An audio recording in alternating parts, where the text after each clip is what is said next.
गोडसे को महात्मा गांधी के कत्ल के लिए पिस्तौल फराहम करने का काम जो है वो सावरकर ने किया। ये हिंदुत्व की जो तहरीक जो सावरकर के जरिए फैलाई गई वो जो है दरअसल अंग्रेज़ों को सपोर्ट करने के लिए हिंदुओं और मुसलमानों के दरमियान जो है एक खलीज पैदा करने की नीयत से फैलाई गई। को सिर्फ इस हद तक देखना कि उन्होंने जेल से रिहाई के लिए लिखा, ये तो एक चीज़ है, लेकिन उन्होंने आगे लिखा है कि मैं आपकी सरकार की खिदमत में जो है अपनी तमाम एनर्जीज जो हैं वो पेश करूंगा और जो आपका जो उस वक्त के जो हुक्मरान हैं उनके लिए किसी किस्म की जो है कोई तकलीफ या उनके लिए कोई जो है प्रॉब्लम्स क्रिएट नहीं करूंगा। ये जो सावरकर का जो ये सेकंड जो मामला है, ये ही जो है इसी दौरान उन्होंने जो है ना अपने हिंदुत्व की आइडियोलॉजी की जो है को जो है परवान चढ़ाया और उसको जो है आर्टिकुलेट किया और उस पर जो है उन्होंने जो है तहरीकें शुरू की।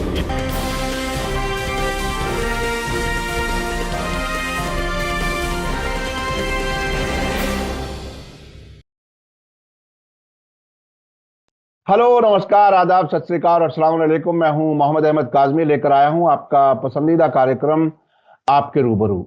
इस कार्यक्रम के जरिए हम आपकी कुछ जानकार लोगों से मुलाकात कराते हैं और कुछ खबरों पर चर्चा करते हैं ताकि कुछ गहराई से मालूमात बढ़ सके और ये समझा जा सके कि आखिर खबरों के पीछे और क्या कुछ हो रहा है। क्योंकि आमतौर पर जो जिसे अब से पहले मेन स्ट्रीम मीडिया कहा जाता था वो तो गोदी मीडिया बन गया और बहुत ही अजीब और सख्त हालात हैं पत्रकारों के लिए काम करने के लिए। ऐसे वक्त में कुछ इश्यूज को गहराई से जानने के लिए मैं समझता हूं सोशल मीडिया ही एक रास्ता रह गया है। आज हम मुंबई में एक सीनियर जर्नलिस्ट सरफराज आरजू साहब से बात कर रहे हैं, जो एडिटर हैं हिंदुस्तान डेली उर्दू अखबार के और उर्दू जर्नलिस्ट एसोसिएशन के जनरल सेक्रेटरी हैं, पत्रकार विकास फाउंडेशन के फाउंडर मेंबर हैं। आज जिन इश्यूज पर बात करेंगे वो काफी अहम है, महाराष्ट्र से जुड़ी हुई बात भी है और पूरे देश की सियासत के बारे में भी ये मौजू बहुत ही अहम है। वो ये कि अभी हाल ही में महाराष्ट्र के गवर्नर भगत सिंह कोश्यारी जी ने ये कह दिया कि अब नए आइकन्स की तलाश करनी चाहिए। छत्रपति शिवाजी तो बहुत पुराने हो गए और अब गडकरी साहब हैं, नितिन गडकरी और शरद पवार साहब हैं, वो आइकन हैं महाराष्ट्र के। इस पर काफी क्रिटिसिज्म हो रहा है और ऐसे हालात बन रहे हैं कि अब वहां जो खुद हुकूमत में लोग हैं वो भी इसकी डिमांड करने लगे हैं कि इन गवर्नर साहब को यहां से हटा दीजिए, क्योंकि ये बार बार कंट्रोवर्सीज करते हैं। इसके अलावा भी गवर्नरों के रोल बड़े अजीब हो गए हैं। केरला के गवर्नर हैं, वो अपने वहां यूनिवर्सिटी के वाइस चांसलर्स को हटाने की बात करते हैं, मिनिस्टर्स को हटाने की बात करते हैं और इसके अलावा भी कई गवर्नर्स हैं जो अपना आमतौर पर जो हम लोगों ने किताबों में पढ़ा था कि गवर्नर नॉन पॉलिटिकल होता है, नॉन पार्टीजन होता है, लेकिन अब हालात बदल रहे हैं।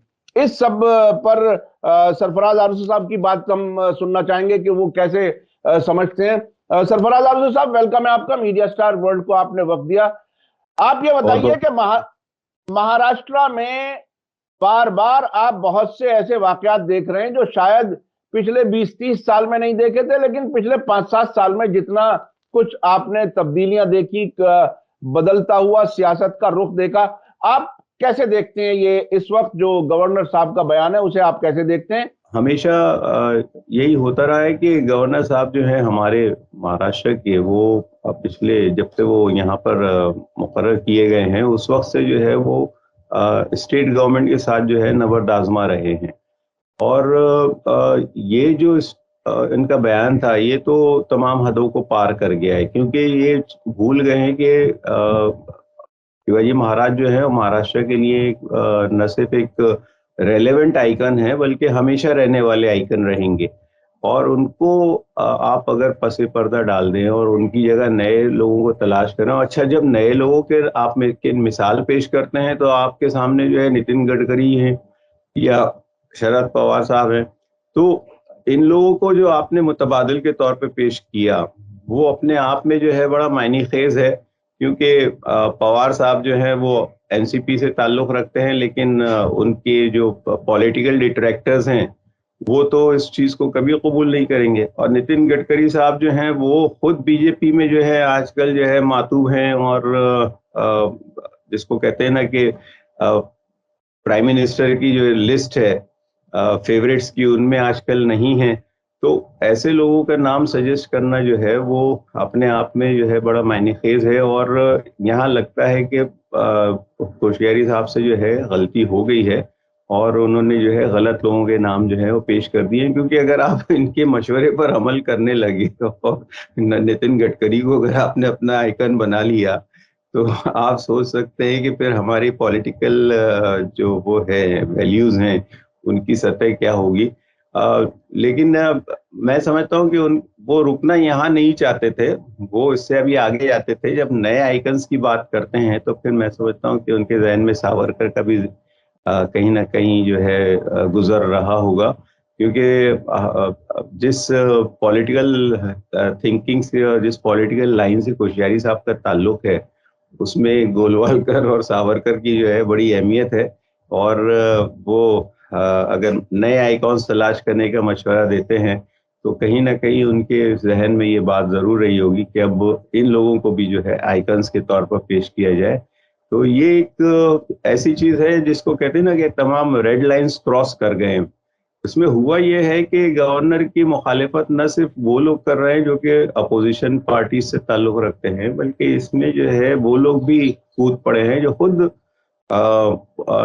बरसरे इक़्तिदार ग्रुप से ताल्लुक रखते हैं, चाहे वो शिवसेना का शिंदे ग्रुप हो, चाहे वो बीजेपी के लोग हों। खुद इसमें हुआ ये है कि अब तक गवर्नर साहब पर जितने भी एतराज़ात होते रहे, गवर्नर साहब ने उनका बराह रास्त तो कोई खुद जवाब तो नहीं दिया, लेकिन उनकी जानिब से नितिन गडकरी वो हमारे जो नायब वजीर आला है देवेंद्र फडणवीस वगैरह, वो उनकी सफाई में थोड़ा बहुत कहते रहे हैं।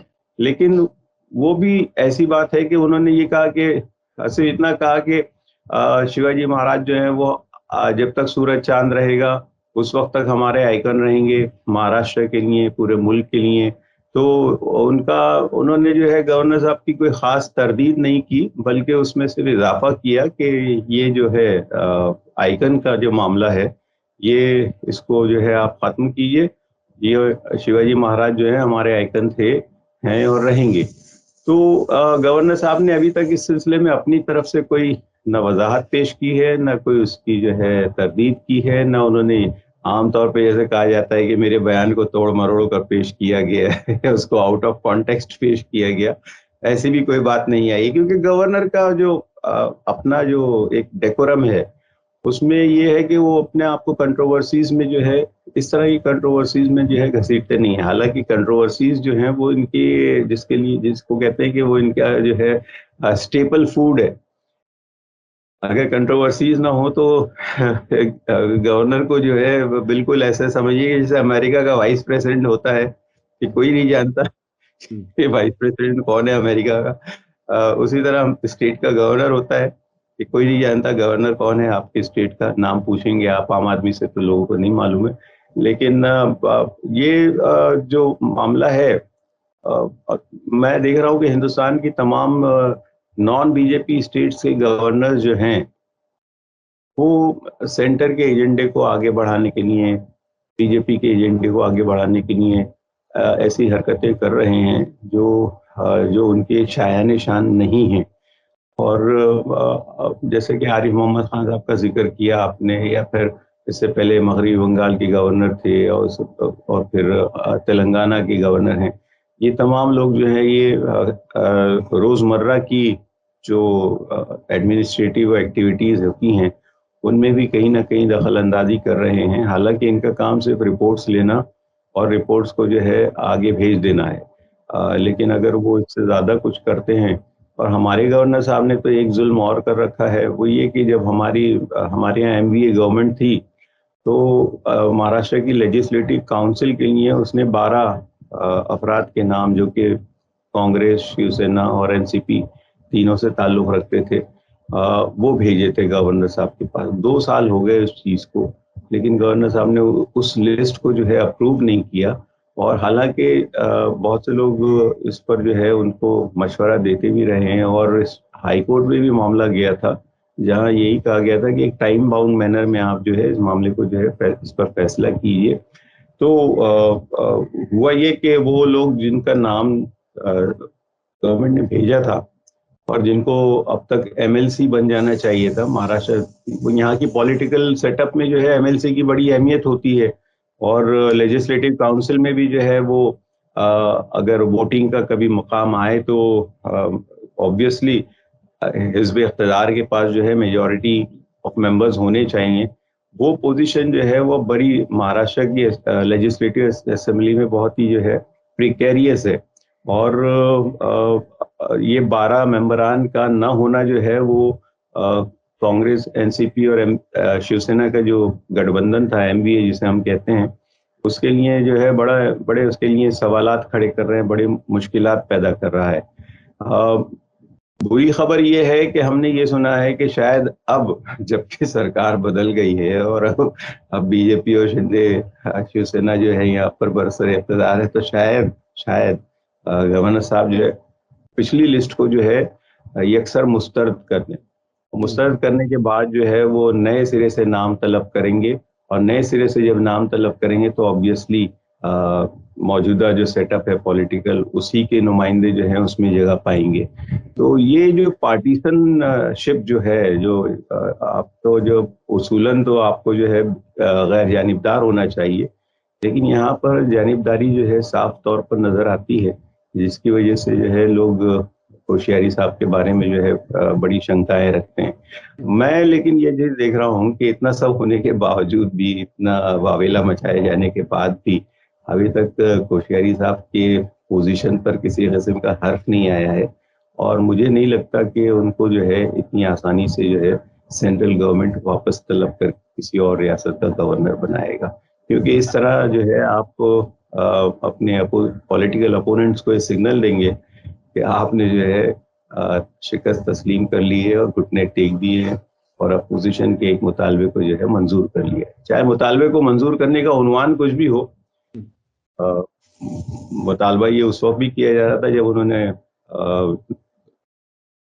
यहाँ की यूनिवर्सिटीज के वाइस चांसलर्स के बारे में भी इस तरह की बातें की थी, और फिर यहाँ के ये जो 12 नॉमिनेटेड मेंबर्स हैं उनके बारे में उस वक्त भी मुतालबा किया जा रहा था। लेकिन उस वक्त मुतालबा करने वाले जो थे वो डायरेक्ट अपोजिशन पार्टीज के लोग थे।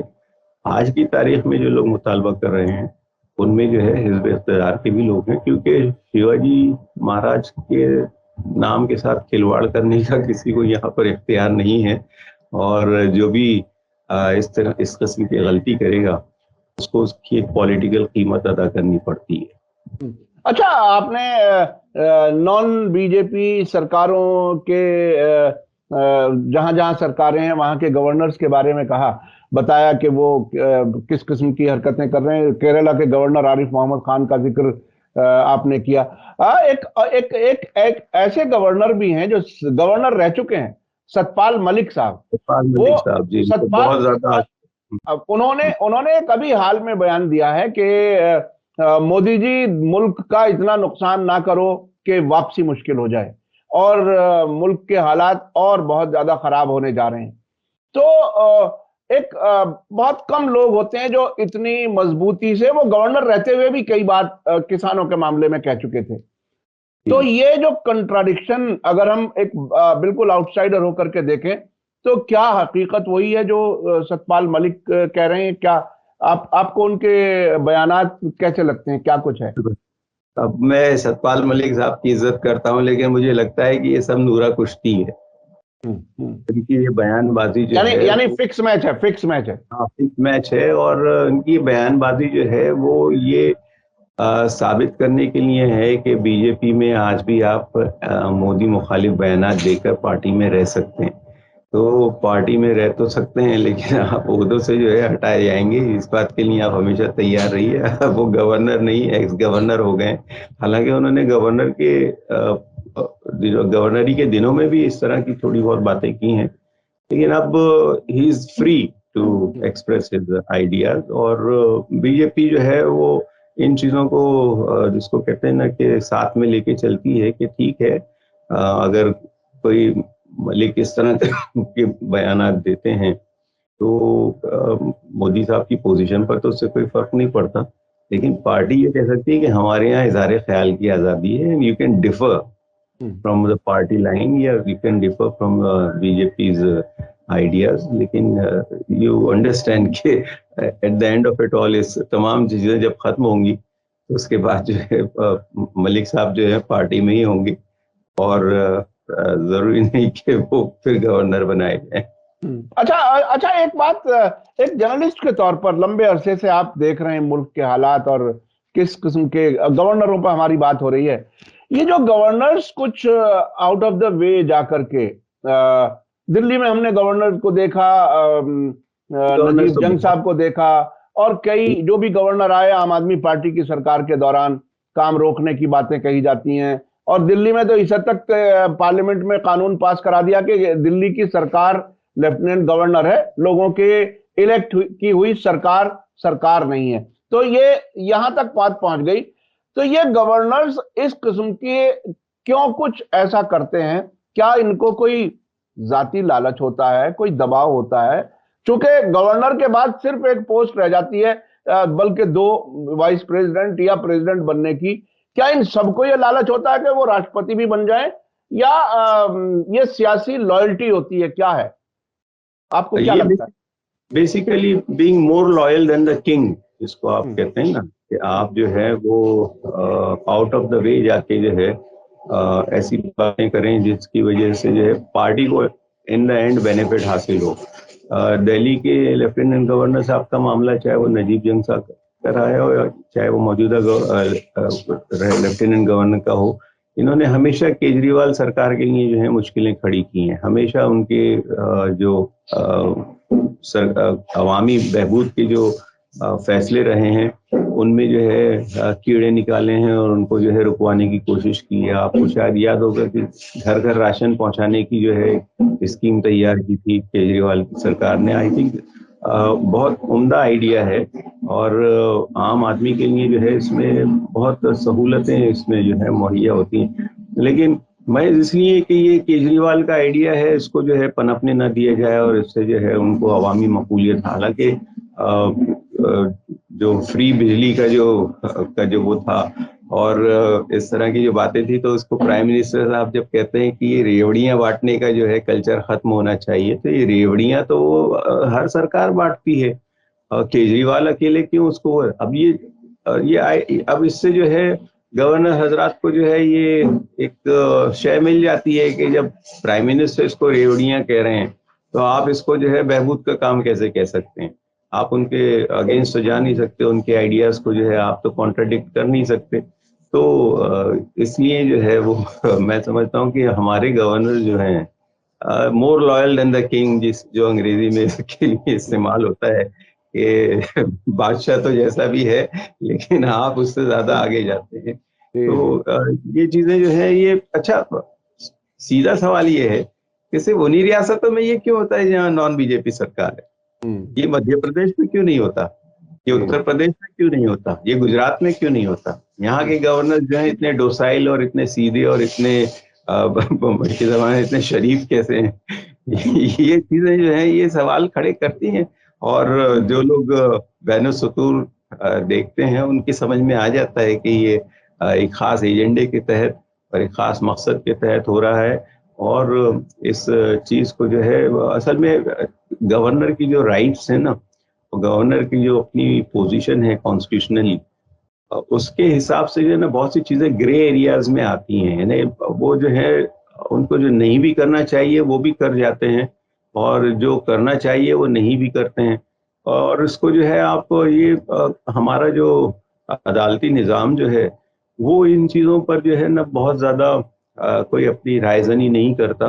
वो अब जैसे हमारे यहाँ महाराष्ट्र में जब लोग गए 12 मेंबरान की नामजदगी के मामले को लेके, तो हाई कोर्ट ने हर चीज को तस्लीम किया, लेकिन गवर्नर को ये हुक्म नहीं जारी कर सके कि आप ये काम कीजिए, क्योंकि उनको मालूम है कि ये उनके इख्तियार से बाहर की चीज है, और यहाँ सिर्फ मशवरा या सजेशन से ही जो है आपको जो है इशारतन जो है वो काम करना चाहिए। लेकिन इशारे जब होते हैं तो भाई आप दूसरी तरफ देखना शुरू कर दीजिए, कहिए कि मैं तो इशारा समझा ही नहीं आपका, बात खत्म हुई। तो ये जो ग्रे एरियाज हैं कि गवर्नर्स के इख्तियारात जो हैं वो वाज़ेह नहीं है बहुत से मामलात में। और गवर्नर आमतौर पे जो है वो जब डिस्टेबलाइज्ड होती है ना स्टेट, जहाँ पर आया राम गया राम की जब सियासत शुरू होती है, तो असल खेल तो उनका उस वक्त होता है कि किसको जो है इनवाइट किया जाए सरकार बनाने के लिए, किसको जो है स्पीकर के ओहदे पर बिठाया जाए, किसकी विप को जो है तस्लीम किया जाए, किसकी विप को तस्लीम नहीं किया जाए। तो ये जब मामलात होते हैं तो फिर गवर्नर को जो है नहीं, फिर वो सही मानों में ही इज द किंग, फिर वो जो फैसला करते हैं। और उनके फैसलों को जो है मैंने देखा है कि कोर्ट्स ने अभी तक जो है कहीं भी ओवरटर्न नहीं किया हो। तमाम चीजों में यही बात आती है कि what ever he is doing, जो भी वो कर रहे हैं वो उनके इख्तियारात के दायरे में। सरफराज आदिल साहब, ये आपने बहुत ही बेहतरीन बात कही कि खेल उस वक्त शुरू होता है। अफसोस की बात यह है कि जब हमने किताबें पढ़ी थी या बच्चे जब किताब पढ़ते हैं तो उसे जिम्मेदारी कहा जाता है, लेकिन प्रैक्टिकल लाइफ में इसको खेल इसलिए समझा जा रहा है कि वो खेल कई बार कर चुके हैं। 3 दिन की सरकार भी बनी, क्या क्या फैसले हुए आधी रात को। तो ये गवर्नर्स इस किस्म की बातें कर रहे हैं, इस किस्म के हरकतें कर रहे हैं, ये बहरहाल मुल्क के लिए अच्छा नहीं है। और रियासतों की तरक्कियां रुकती हैं, और किसी भी एक रियासत की तरक्की रुकती है तो मुल्क की तरक्की रुकती है। अभी जो मैं आपसे और बात करना चाहता हूं, ये गवर्नर्स के इशू पर हमारी बात हो रही थी। अभी हाल ही में राहुल गांधी पहुंचे थे अपनी भारत जोड़ो यात्रा लेकर के महाराष्ट्र, और उन्होंने सावरकर का एक माफीनामा पढ़ करके सुनाया था। उसमें बहुत वावेला थी, बहुत ही लोग परेशान थे। और ये बहुत ही गैर मामूली बात है कि जिन लोगों का वो किरदार रहा हो, जो मुल्क की आजादी के खिलाफ रहे हों, उनकी हिमायत में लोग सड़कों पे अब आ रहे हैं। ये बिल्कुल बहुत बड़ी तब्दीली है मुल्क के फैब्रिक में। आप इसको किस तरह से देख रहे हैं? उनका बयान क्या ठीक था, क्या इस वक्त होना चाहिए था, और क्या कुछ हैं इसके असरात आपको, आप चूंकि महाराष्ट्र में आपने ज्यादा बेहतर महसूस किया होगा उसे। राहुल गांधी के बारे में जब ये आया तो अक्सर लोगों का तबसरा ये था कि उनको ये बात नहीं कहना चाहिए थी, और अगर इससे गुरेज करते तो उसमें जो है यात्रा को जो पॉजिटिव एनर्जी मिल रही थी उस पर कोई हर्फ नहीं आता। लेकिन मैं समझता हूँ कि राहुल गांधी का ये बयान जो था बहुत ही सोचा समझा और बहुत ही टाइमली था।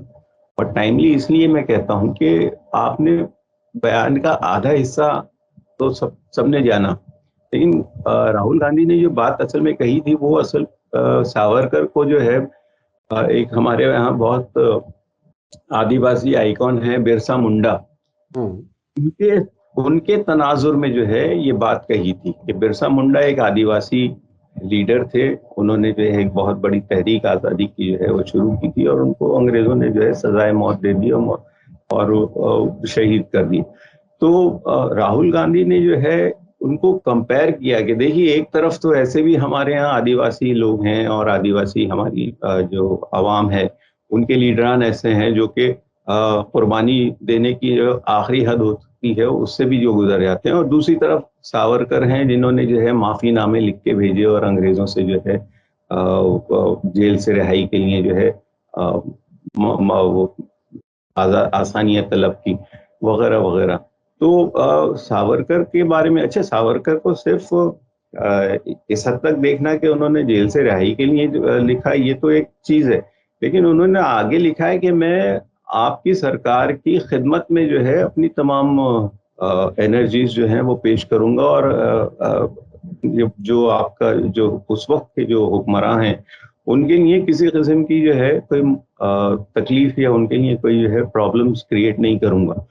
ये जो सावरकर का जो ये सेकंड जो मामला है, ये ही जो है इसी दौरान उन्होंने जो है ना अपने हिंदुत्व की आइडियोलॉजी की जो है को जो है परवान चढ़ाया और उसको जो है आर्टिकुलेट किया, और उस पर जो है उन्होंने जो है तहरीकें शुरू की। तो आप इसको साफ साफ समझ सकते हैं कि ये हिंदुत्व की जो तहरीक जो सावरकर के जरिए फैलाई गई वो जो है दरअसल अंग्रेजों को सपोर्ट करने के लिए हिंदुओं और मुसलमानों के दरमियान जो है एक खलीज पैदा करने की नीयत से फैलाई गई। तो आप ये समझ सकते हैं कि इसके असल ऑथर कौन है, असल डायरेक्टर्स कौन है इस पूरी तहरीक के। असल डायरेक्टर्स वो हैं जिन्होंने जो है सावरकर को एक आज़ादी दी कि तुम जितना चाहो यहाँ पर जो है खुल खेलो और तुम जितना चाहो यहाँ पर जो है फसाद बर्पा करो, तुमको जो है हमारा जो है संरक्षण हासिल रहेगा। तो दिस वाज द ये आइडिया है। मैं तो इस चीज को और आगे भी ले जाता हूँ ना, मौलवी फजल हक खैराबादी साहब से मैं इनको कंपैरिजन करता हूँ। इन्होंने तो आप बिरसा मुंडा से कंपेयर किया, हम अल्लामा फजल हक खैराबादी से करते हैं कि उन्होंने आजाद 1857 की जंग के बाद जो है वो जिहाद का फतवा जारी किया, और जिहाद का फतवा जारी किया तो अंग्रेजों ने उनको जो है इस फतवे की पादाश में जो है काला पानी की सजा दी। उनके सामने भी ये ऑफर था कि आप जो है वो अगर अपना फतवा वापस ले लें तो हम आपको जो है रिहा कर देंगे, आपको जो है बहाल कर देंगे। लेकिन अल्लामा फजल हक खैराबादी साहब ने जो है अपने फतवे को वापस नहीं लिया, और वहीं अंडमान में जो है उनकी रहलत होती है और वहीं उनकी जो है तदफीन होती है। आज भी जो है उनका मज़ार वहाँ पर वाक़ है। तो हम कंपेयर करते हैं सावरकर के पूरे आइडिया को अल्लामा फजल खैराबादी साहब से भी और बिरसा मुंडा से भी, क्योंकि हमारी आज़ादी की तहरीक में ऐसे बहुत से नाम हैं जिन्होंने किसी किस्म का जो है कंप्रोमाइज़ नहीं किया, और उन्होंने जो है अब कल उनके जहाँ पर राहुल गांधी पर एतराज़ात की बौछार हो रही है, वहीं पर महात्मा गांधी के पड़पोते तुषार गांधी ने एक नया स्टेटमेंट जारी किया। उन्होंने कहा कि भाई जो कमीशन बैठा था महात्मा गांधी के कत्ल के बाद उसके अहवाल का वाइफ को जानने के लिए, और कपूर कमीशन शायद उसका नाम था, तो उसने जो है वाज़े तौर पे लिखा है कि गोडसे को महात्मा गांधी के कत्ल के लिए पिस्तौल फराहम करने का काम जो है वो सावरकर ने किया। तो डायरेक्ट रिलेशन है हिंदुस्तान के बापू को जो है कत्ल करने। यहाँ तो अगर आप आइडियाज भी अगर कहीं पर वो होते हैं तो कत्ल की साजिश का जो है एक मुश्तरका जो है इल्ज़ाम लग सकता है, लेकिन यहाँ तो आपने एक ऐसा अमल किया है जिससे जो है आपने फैसिलिटेट किया एक कातिल को कि वो जो है अपने टारगेट को जो है अचीव करे। तो इस किस्म की बातें अगर सब लोग जान जाएं तो फिर इससे पता चलता है कि हिंदुत्व की आइडियोलॉजी के लिए जो लोग आइकॉनिक मकाम रखते हैं वो कितने खोखले और कितने यानी इसको कहते हैं कि बिल्कुल सतही लोग थे। इनके यहाँ किसी किस्म की गहराई, इनके यहाँ किसी किस्म की जो है संजीदगी जो है तलाश करना जो है हिमाकत है। अच्छा, आखिरी बात मैं आपसे समझना चाहता हूं, क्योंकि आपने बहुत ही गहराई से कई बातें बताई, खासतौर पे ये तुषार गांधी वाला बयान और अल्लामा फजल हक खैराबादी का जो कंट्रीब्यूशन रहा। अब मैं ये समझना चाहता हूं कि आज के पर्सपेक्टिव में जिस तरह से हिंदू मुस्लिम नफरत बढ़ाने का काम किया जा रहा है, जो आजादी से पहले भी किया गया, अंग्रेजों के कहने पर किया गया, क्या आज भी कुछ गैर मुल्की ताकतों के हाथ में ये आरएसएस काम कर रही है? क्या अब भी मुल्क को नुकसान पहुंचाने की कोशिश, क्या ये उन्हीं आकाओं के लिए कर रही है जिनके साथ उन्होंने बाकायदा अपनी लॉयल्टी के लिए खत लिखा था, माफी लिखी थी? अब आज के पर्सपेक्टिव में आरएसएस के नजरिए को, जिसमें नफरत भी है, जिसमें गुर्बत की तरफ मुल्क को ले जाने का भी इंतजाम किया गया है, इसको क्या आप उन्हीं तारीखी जड़ों से जोड़ करके देखेंगे या आज कुछ अलग सूरत हाल है? देखिए, हेट स्पीचेस का जहाँ तक मामला है और सोशल मीडिया के जरिए नफरत फैलाने की जहाँ तक बात है, अगर आप ये कहें कि मगरिबी ताकतें जो हैं वो आरएसएस के और इस आइडियोलॉजी के पस पर्दा काम कर रही हैं, तो इसका सबूत जो है हमको खुद उन्हीं के जो प्लेटफॉर्म्स हैं, फेसबुक है, ट्विटर है, इंस्टाग्राम है, उन्हीं से जो है पता चल जाता है कि यहाँ पर जो है आरएसएस वालों को और हेट स्पीचेस फैलाने वालों को जो है किस कदर आज़ादी दी गई और कैसे कैसे ऐसे मामलात आए हैं उनकी, यानी जिसको कहते हैं ना कि इन कंपनीज के अंदर जो लोग काम करते थे, उन्होंने इस बात की तस्दीक की है कि हेट स्पीचेस के बारे में अलर्ट किए जाने के बावजूद भी जो है ना फेसबुक ने उनको रोकने की कोशिश की, ना ट्विटर ने उनको रोकने की कोशिश की, ना दूसरे प्लेटफॉर्म्स ने, ताकि उनको जो है अपने एजेंडे को फैलाने की जो है मुकम्मल आज़ादी हासिल हो। तो मैं तो इसको डायरेक्टली जो है वेस्ट का जो है एक एक्सटेंशन समझता हूँ, कि मगरबी इस्तेमारी ताकतों का जो ये एक्सटेंशन है, कि वो चाहते हैं कि इस किस्म का हिंदुस्तान में जो है एक कि बेचैनी की फजा जो है वो कायम रहे और यहाँ पर मुस्तकिल अमन कायम न हो।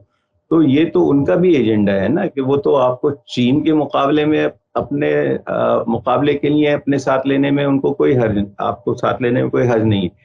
लेकिन खुद हिंदुस्तान में भी तो वो अपना वो बदअमनी को जो है वो खत्म नहीं होने देना चाहते, और वहां भी तो वो जो ये चाहते हैं कि यहाँ पर सोशल स्ट्राइफ जो है वो हमेशा कायम रहे, चाहे वो मुसलमानों और हिंदुओं के दरमियान हो, चाहे वो दलितों और हिंदुओं के दरमियान हो। इवन क्रिश्चियंस को ले लीजिए, सिखों को ले लीजिए, जो भी माइनॉरिटीज नबर्द आजमा हैं हिंदुओं के साथ, और एक बड़े तबके के साथ, हिंदुओं के साथ तो मैं नहीं कहूँगा, आरएसएस नवाज जो लोग हैं उनके साथ। अभी थोड़े दिनों पहले जो है वो एसजीपीसी का स्टेटमेंट आया था सरबराह का, कि आरएसएस जो है वो हमारे मामलात में जो है दखल न दे, वरना उसके नताइज बहुत बुरे होंगे। तो ये वार्निंग्स क्यों दी जा रही हैं? इसीलिए ना कि ये रेशदवानियां जो हैं वो जारी हैं, और कहीं ना कहीं जो है वो इनको अभी परसों की बात ये है कि कर्नाटक में वो बिल पास हुआ, एंटी कन्वर्जन लॉ। अब उस बिल को एक क्रिश्चियन लॉयर ने जो है चैलेंज किया कर्नाटक हाई कोर्ट में। अब वो बिल को चैलेंज करने वाले लॉयर को जो है लोगों ने निशाना बनाना शुरू कर दिया, और अब ये कहते हैं कि खुद भी जो है कन्वर्जन के इश्यूज में जो है इन्वॉल्व रहा है। तो इस तरह डिस्क्रेडिट करना, इस तरह किसी की कोशिश को जो है नकारना, इस तरह उन लोगों को जो है बाहर करना अपने पूरे मेन स्ट्रीम से, ये तो हम देख ही रहे हैं कि आरएसएस नवाज जो अनासिर हैं उनका एजेंडा रहा है। और मगरिब को जो है कोई अगर ये समझता है कि ये हमारे दोस्त हैं और ये हमारे साथी हैं, तो मैं समझता हूँ कि वो अपने ही जो मफादात हैं उनकी निगरानी करते हैं। उससे ज़्यादा और कुछ उनका कोई हिंदुस्तान के साथ, हमारे मुल्क के साथ जो है कोई वो दोस्ती का रवैया नहीं है।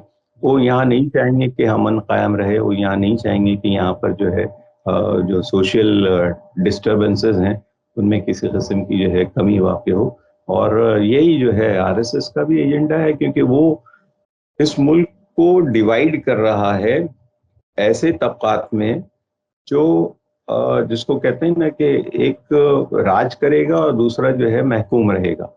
मुल्क को दो दो हिस्सों में डिवाइड किया जा रहा है, एक राज करने वाला तबका बनाया जा रहा है और एक जो है महकूम तबका बनाया जा रहा है। तो ये जो राज करने वाला तबका जो है उसके मफाद में है कि महकूम तबका जो है वो हमेशा उनके बाजार का जो है हिस्सा रहे, उनके मार्केट के स्ट्रेटेजी का हिस्सा रहे, वो अपने आप में किसी एसर्ट करने वाली पोजीशन में जो है ना आए। तो ऑब्वियसली जो आपने सवाल किया कि इसके नताइज जो हैं वो कुछ दिनों में वाज़ेह होंगे, लेकिन ये कि मगरिब से किसी किस्म का ये हमदर्दी की का इम्कान रखना जो है ये बस है, फजूल है। जी जी, बहुत बहुत शुक्रिया जनाब सरफराज अर्जू साहब। आपने दो तीन बातें बहुत अहम कही। एक तो ये कि वेस्टर्न मुल्क बाकायदा भारत में नफरत की इस आग को भड़काने का काम कर रहे हैं। उसकी सीधे सबूत और मिसाल जो आपने दी कि वो सोशल मीडिया पर हेट स्पीचेस को बढ़ावा देना और उन्हें पूरी आज़ादी देना, वो मुसलसल वो कर रहे हैं। और आजकल सोशल मीडिया, ये जो ट्रोल टीम और आईटी सेल्स जो बने हैं, वो जाहिर है उन्हीं की मदद और उन्हीं के रास्ते पर चलने के लिए हैं। तुषार गांधी की बात जो आपने कही वो भी बहुत अहम है, जिसमें ये नतीजा निकला जांच का कि वीर सावरकर ने ही पिस्तौल मुहैया की थी महात्मा गांधी के कत्ल के लिए। ये बहुत कम लोग जानते हैं। और बिरसा मुंडा का जो कंपैरिजन सावरकर से राहुल गांधी ने किया, वो अपनी जगह बहुत ही मुनासिब और सही था। आपने मौलाना फजले हक खैराबादी के कंट्रीब्यूशन की बात भी कही। उन्होंने कोई कंप्रोमाइज नहीं किया, कोई माफी नहीं मांगी और अंडमान में इंतकाल कर गए। ये सारी वो हकीकतें हैं जिनको हमें याद रखना चाहिए। इस मुल्क की मजबूती इसी में है कि हम सभी के कंट्रीब्यूशन को याद रखें और नफरत को बढ़ावा ना दें। आरएसएस और बीजेपी और जो इस नजरिए के लोग हैं, हिंदुत्व बल्कि जिसे कहा जा सकता है, वो एक करेक्शन आपको और कर दूं। जी जी सावरकर को हम वीर सावरकर नहीं कहते। हाँ जी जी जी बिल्कुल, एंटीथेसिस है ना। हाँ बिल्कुल बिल्कुल। वो उन्होंने वीर जो है वो माफी मांगने वाला वीर कैसे हो सकता है? अच्छा, बिल्कुल, दूसरी चीज है कि ये नाम उन्होंने अपने आप को खुद दिया था। हाँ उन्होंने अपने आप किताब लिखी, उसमें वीर कहा अपने आप को। नहीं दिया उनको कि आप जो है वीर हैं, तो हम सावरकर को सावरकर ही कहते हैं। ये बिल्कुल सही करेक्शन दिया आपने। और हमारे एक और गेस्ट हैं नागपुर से, अविनाश काकड़े जी, वो तो इनको माफी वीर कहते हैं। माफी वीर, हाँ। तो ये बहरहाल एक हकीकतें हैं जिनको समझने की जरूरत है। जज्बात में आए बगैर हिस्ट्री को समझें मुल्क की, और मुल्क के ताने बाने को मजबूत करने का काम करें। मुल्क की तरक्की उसी में होगी। नफरत से कतई बिल्कुल तरक्की नहीं हो सकती। और जब पड़ोस में ही एक दूसरे पर आदमी शक करेगा, खतरा महसूस करेगा एक दूसरे से, तो कैसे जिंदगी आसान चल सकेगी? ये एक बहुत बड़ा सवाल है। बहुत बहुत शुक्रिया सरफराज आरजू साहब, आपने हमें वक्त दिया मुंबई से। इसी के साथ मुझे दीजिए इजाजत। धन्यवाद, शुक्रिया। जय भारत, जय हिंद।